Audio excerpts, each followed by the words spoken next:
जय श्री राम। कैसे हैं आप सब लोग? मैं हूं अनुरंजनी गुप्ता और आज हम लोग बात करने जा रहे हैं ज्योतिष के उन सूत्रों के बारे में जो बहुत इंपॉर्टेंट होते हैं ये देखने के लिए कि हम एग्जैक्टली में अपनी लाइफ से चाहते क्या हैं। क्योंकि कई बार क्या होता है ना कि हम वो डिसीजंस ले लेते हैं, वो चीजें करते हैं जो जेन्युइनली में हम नहीं चाह रहे होते। कई बार ऐसी बातें हो जाती हैं जो हम सोच भी नहीं रहे होते हैं और बाद में हमें लगता है कि ये नहीं करना चाहिए था, ये गलत हो गया। तो कैसे सिर्फ अपनी कुंडली को देखकर हम ये जान सकते हैं कि हमारा पूरा एनर्जी, हमारी पूरी लाइफ का एनर्जी सोर्स कहाँ पर है? ऑब्वियस सी बात है ना। अगर हमें ये समझ में आ जाएगा ना तो लाइफ की I think 70 to 80% problem solve हो जाएंगी। और हाँ, ये चैनल सिर्फ उन्हीं लोगों के लिए है जो सचमुच में कुछ एस्ट्रोलॉजिकल, न्यूमरोलॉजिकल या वास्तु से रिलेटेड सचमुच में कुछ सीखना चाहते हैं। मतलब ऐसा नहीं कि ये कोई एंटरटेनमेंट चैनल नहीं है कि ये चलो आपका मन नहीं लग रहा, आपने कुछ देख लिया एस्ट्रोलॉजी का उठाकर, चलो नहीं। अगर आपको सचमुच में लिटरल सेंस में कोई नॉलेज चाहिए ना तो इधर आइए, अदरवाइज मजा नहीं आएगा। तो चलिए देखिए, अगर आपको कुंडली देखनी आती है नहीं आती है फर्क नहीं पड़ता इस बात से। क्यों? क्योंकि जो आज मैं बताने जा रही हूँ ना, अगर आपको डीप एस्ट्रोलॉजिकल नॉलेज नहीं है, सिर्फ घरों की नॉलेज है तो भी चलेगा। आपको बहुत सारे प्लैनेट्स की नॉलेज नहीं है, प्लैनेट्स का अंदाजा नहीं है तो भी चलेगा। सिर्फ आपको एक बेसिक स्ट्रक्चर आता है ना कुंडली का, तो भी आपके लिए वीडियो समझ में आएगी, आपको क्लियर होगा कि मैं क्या बताने जा रही हूँ। देखिए, एक एग्जाम्पल के थ्रू स्टार्ट करते हैं। हमारा जो पूरा फोर्स होता है ना, हमारा लाइफ फोर्स, हमारी जो जिंदगी वो 12 खानों में बटी हुई है। हर घर का कुछ ना कुछ अपना एक नेचर है। तो क्या हम सारे के सारे लोग 12 के 12 घरों को हम अपने ऊपर भी बहुत ध्यान दे लेंगे, हम अपनी फैमिली के ऊपर भी बहुत ध्यान दे लेंगे, हम अपने सिबलिंग्स के ऊपर भी बहुत ध्यान दे लेंगे, हम अपने घर परिवार के ऊपर भी बहुत ध्यान दे लेंगे, हम अपने बच्चों के ऊपर भी बहुत ध्यान दे लेंगे, हम अपने रोग ऋण शत्रुओं के ऊपर भी बहुत ध्यान दे लेंगे, हम अपने स्पाउस के ऊपर भी बहुत ध्यान दे लेंगे, हम अपने इन लॉज के ऊपर भी बहुत ध्यान दे लेंगे, हम धर्म कर्म के ऊपर भी बहुत ध्यान दे लेंगे, हम अपने काम के ऊपर, अपने प्रोफेशन के ऊपर भी बहुत ध्यान दे लेंगे, हम अपनी सोसाइटी के ऊपर भी बहुत ध्यान दे लेंगे, हम अपने पीस, मेडिटेशन और अपने ये सारी चीजों पर भी बहुत ध्यान दे लेंगे। ऐसा नहीं हो सकता। ये जो सारी चीजें मैंने बोली है ना, मैंने आपको 12 के 12 घर गिनाए हैं, ठीक है? तो ऐसा नहीं हो सकता कि हर व्यक्ति सामान्य ध्यान दे पाए या हर व्यक्ति के लिए सामान्य इंपॉर्टेंट हो। मतलब एक तरह से 12 के 12 आयाम जिंदगी के वो सब लोगों के लिए एक जैसे इंपॉर्टेंट नहीं हो सकते। हर व्यक्ति के चार्ट से पता चलता है कि इसका जन्म इस धरती पर किस एक पर्टिकुलर चीज के लिए बहुत ज्यादा हुआ है, क्योंकि इसका पूरा एनर्जी वहां फ्लो कर रहा है। कैसे देखोगे? बहुत सिंपल तरीका है। आप चार्ट उठाइए किसी का भी और देखिए कहाँ सबसे ज्यादा प्लैनेट्स बैठे हैं। अगर किसी के आपने चार्ट उठाया और आपने देखा कि यहाँ पर 4 प्लैनेट्स 10वें घर में बैठे हैं इसके, अब 4 प्लैनेट जहां 10वें घर में बैठ गए, वहां पर वो व्यक्ति ऐसा हो ही नहीं सकता ना कि अपने प्रोफेशन पे ध्यान ना दे, अपने कर्म पे ध्यान ना दे, उसके लिए उसका फेम, उसका नाम, उसका कर्म, उसका प्रोफेशन लीस्ट इंपॉर्टेंट हो। ऐसा हो ही नहीं सकता ना। तो ये बहुत इंपॉर्टेंट है, आपको समझ में आ जाना चाहिए। अगर आप किसी का चार्ट उठा रहे हैं और उसके 4 प्लैनेट्स, और मान लो उन 4 प्लैनेट्स में से राहु भी है एक, और उन 4 प्लैनेट्स में से कोई और ग्रह भी वक्री है, या उन 4 प्लैनेट्स में से कोई उसका लगन लॉर्ड वो प्लैनेट है, जो उन 4 प्लैनेट में से कोई उसका लगन लॉर्ड है, कोई उसका पंचम लॉर्ड है, कोई उसका नवम लॉर्ड है, और वो आकर 10th हाउस में बैठ गए हैं। अब इतने इंपॉर्टेंट, इतने भारी ग्रह, इतने रेलेवेंट ग्रह अगर एक पर्टिकुलर घर में आकर बैठ गए, क्या वो घर से वो इंसान चाहकर भी अपना ध्यान, अपना मन, अपना अस्तित्व हटा सकता है? नहीं हटा सकता। मैं आपको एक एग्जाम्पल के थ्रू समझाती हूँ। मान लीजिए एक लड़की की शादी हो रही है और उसका 10th हाउस बहुत ही ज्यादा स्ट्रांग है, बहुत सारे ग्रह आकर बैठे हैं और वो ग्रह भी बहुत स्ट्रांग है, उसका 10th हाउस बहुत स्ट्रांग है। अब उस लड़की की शादी ऐसे घर में हो जाती है जहां पर उसका काम सिर्फ और सिर्फ घर का खाना बनाना है, उसको बाहर काम करने नहीं जाने दिया जाएगा, उसकी कोई और बात नहीं होगी, उसका काम खाना बनाना है, घर का काम करना है, सिर्फ अपनी फैमिली का ध्यान रखना है। ऐसे केस में क्या वो लड़की सुखी रह पाएगी? पॉसिबल ही नहीं। वो एक्सेप्ट ही नहीं करेगी। मतलब सिंपल सी बात है, उसका जन्म ही नहीं हुआ उस चीज के लिए। क्योंकि जैसे ही आपका 10वां घर भारी हुआ, आपका 4था घर हल्का होगा ही होगा। श्योर है ये बात, इस बात में कोई दो राय है ही नहीं। Life is not balanced. हाँ, ये सारी बातें, मैं मोटिवेशनल बातें तो करने आई नहीं हूँ यहाँ पर। मैं आपको साफ सीधी बात बताने आई हूँ कि हमारी किसी की लाइफ बैलेंस नहीं है। बैलेंस होती तो ऐसा ना होता कि 12 घर होते और सिर्फ 9 प्लैनेट्स होते, ठीक है? तो कहीं ना कहीं भार ज्यादा है, कहीं भार कम है, तो हमारा ध्यान कहीं बहुत ज्यादा है और कहीं बहुत कम है। तो यहाँ पर जिसका 10th हाउस बहुत स्ट्रांग है तो कहीं ना कहीं 4th हाउस पर हल्कापन है।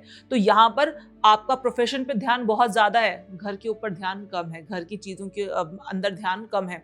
तो अब ऐसी लड़की की जिसका 10th हाउस बहुत स्ट्रांग था और आपने शादी कर दी ऐसे घर में, तो क्या वहां पर वो उम्र भर वो दुख, वो परेशानी, या फिर सिर्फ इसी वजह से कि ये लोग मुझे प्रोफेशनली आगे नहीं बढ़ने देना चाह रहे हैं, जो भी मैंने डिवोर्स तक होते हुए देखे हैं।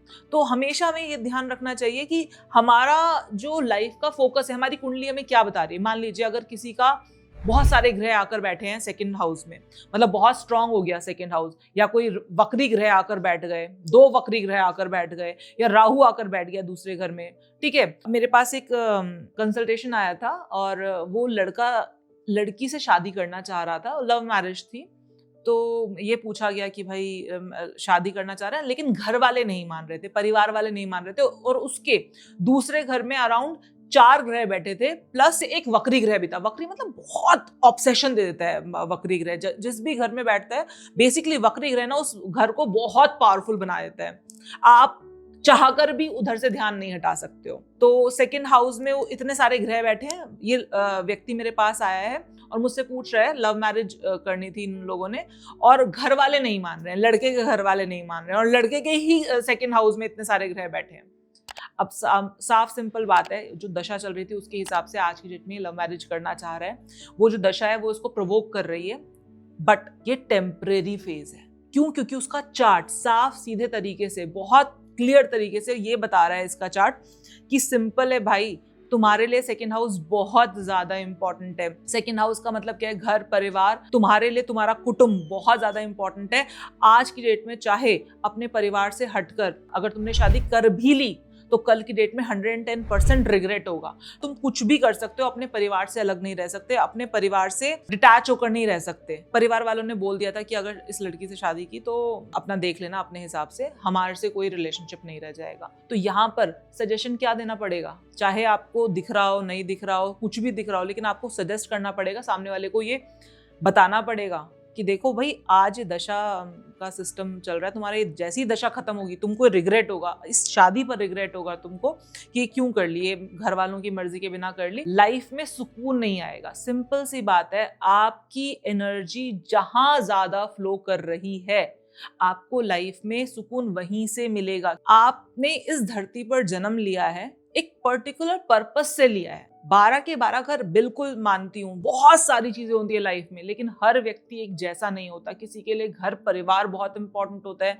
किसी के लिए, कुछ लोगों को आपने देखा होगा कि पूरी जिंदगी अपने भाई बहनों के लिए करते रहते हैं, अपने छोटे भाई बहनों के लिए करते रहते हैं, अपने बच्चों के लिए नहीं करते लेकिन अपने भाई बहनों के लिए करते रहते हैं। क्यों? थर्ड हाउस बहुत स्ट्रांग बैठा है। थर्ड हाउस में कोई ऐसा प्लैनेट आकर बैठ गया है, लगन लॉर्ड थर्ड हाउस में आकर बैठ गया है, ठीक है। 5th हाउस 9th हाउस का कंजंक्शन थर्ड हाउस में हो गया है। थर्ड हाउस में बहुत सारे ग्रह आकर बैठे गए हैं, राहु आकर, केतु नहीं, स्पेसिफिकली राहु की बात कर रही हूँ, तो राहु आकर बैठ गया है थर्ड हाउस में। मतलब सिंपल सी बात है, यहाँ पर थर्ड हाउस ने अपना पूरे चार्ट से हटकर थर्ड हाउस ने अपना एक वर्चस्व स्थापित कर लिया उस व्यक्ति की जिंदगी के अंदर। अब ये चाहे कुछ भी कर ले, ये थर्ड हाउस से बाहर नहीं आ सकता। इसको थर्ड हाउस की एक्टिविटीज करनी ही करनी पड़ेंगी अपनी लाइफ में। क्यों? क्योंकि आपको देखना पड़ेगा चार्ट की एनर्जी कहाँ जा रही है। चार्ट की एनर्जी मतलब आपकी जो जिंदगी है, आपकी लाइफ है, उसकी एनर्जी कहाँ जा रही है, किधर, कौन से फेज में आपका आत्मा है। और फिर वही वाली बात है, सैटिस्फैक्शन तो तभी आएगा लाइफ में जब व्यक्ति वो काम करेगा जहां पर उसके क्लस्टर ऑफ प्लैनेट्स बैठे हैं, या फिर बहुत इंपॉर्टेंट प्लैनेट जैसे रेट्रो प्लैनेट्स बैठे हैं, या क्योंकि व्यक्ति ने जन्म ही उस चीज के लिए लिया है, उसी पर्टिकुलर हाउस की एक्टिविटी करने के लिए जन्म लिया गया है। तो अगली बार अगर आप किसी का चार्ट देखें तो इररिस्पेक्टिव ऑफ कि कौन सा प्लैनेट क्या करता है क्या नहीं करता है, तो अगली बार आप किसी का भी चार्ट देखो तो ये जरूर देखना कि एनर्जी कहाँ फ्लो कर रही है। एनर्जी कहाँ फ्लो कर रही है मतलब सबसे इंपॉर्टेंट चीजें होती हैं, कुछ समराइज करती हूँ। आपका लगन लॉर्ड जहां जाकर बैठेगा वो हाउस आपके लिए बहुत इंपॉर्टेंट हो जाएगा। अगर लगन लॉर्ड 7वें घर में जाकर बैठ गया है तो अब भाई पार्टनर, स्पाउस बहुत ज्यादा इंपॉर्टेंट हो चुका है। क्यों? क्योंकि लगन लॉर्ड, आप जिस लगन में पैदा हुए हैं उसकी सारी एनर्जी कहाँ आ गई है? 7th हाउस में। तो आपके लिए आपका पार्टनर बहुत ज़्यादा इंपॉर्टेंट है। अगर पार्टनर अच्छा मिल गया, अगर स्पाउस अच्छा मिल गया, तो लाइफ बहुत अच्छे से कट जाएगी, बहुत स्मूथली चल पड़ेगी, कोई टेंशन नहीं होगी। वहीं पर पार्टनर ऐसा आ गया जहाँ पर परेशानियां हैं, तो लाइफ उलट की पलट हो जाएगी, मतलब अपसाइड डाउन चेंजेस देखने को मिलेंगे, क्योंकि लगन लॉर्ड की एनर्जी वहां पर है। बहुत सारे लोग होते हैं, शादी अच्छी चलती है, नहीं चलती, कोई फर्क नहीं पड़ता, लेकिन जिन लोगों का लगन लॉर्ड 7th हाउस में आकर बैठ गया है, उन लोगों की 99.99999% लाइफ सिर्फ और सिर्फ उनका पार्टनर डिसाइड करता है। तो यहाँ पर बात चीज ये देखने की जरूरत है कि आपका 5th हाउस और 9th हाउस का लॉर्ड कहाँ आकर बैठा है। आपके मोस्ट ऑफ द प्लैनेट्स सबसे ज्यादा एनर्जी किस हाउस ने ले रखी है? रेट्रो प्लैनेट्स कहाँ बैठ रहे हैं? राहु केतु रेट्रो हैं, लेकिन रेट्रो प्लैनेट्स कहाँ बैठे हैं, ये देखने की बहुत जरूरत होती है हमको। जहां हमारा लाइफ का मेजर चंक है, जहां भार ज्यादा है, वहां से नजर नहीं हटा सकते हो। वहां से नजर हटा के कुछ और कर्म करने की कोशिश करोगे या कुछ और करने की कोशिश करोगे, तो प्रॉब्लम आएंगी ही आएंगी, बाद में रिग्रेट होगा ही होगा, हर हाल में रिग्रेट होगा। इस पर्टिकुलर टॉपिक के बारे में कोई भी क्वेश्चन हो तो आप कमेंट बॉक्स में मुझे बता सकते हैं। I will try to answer them. जय श्री राम।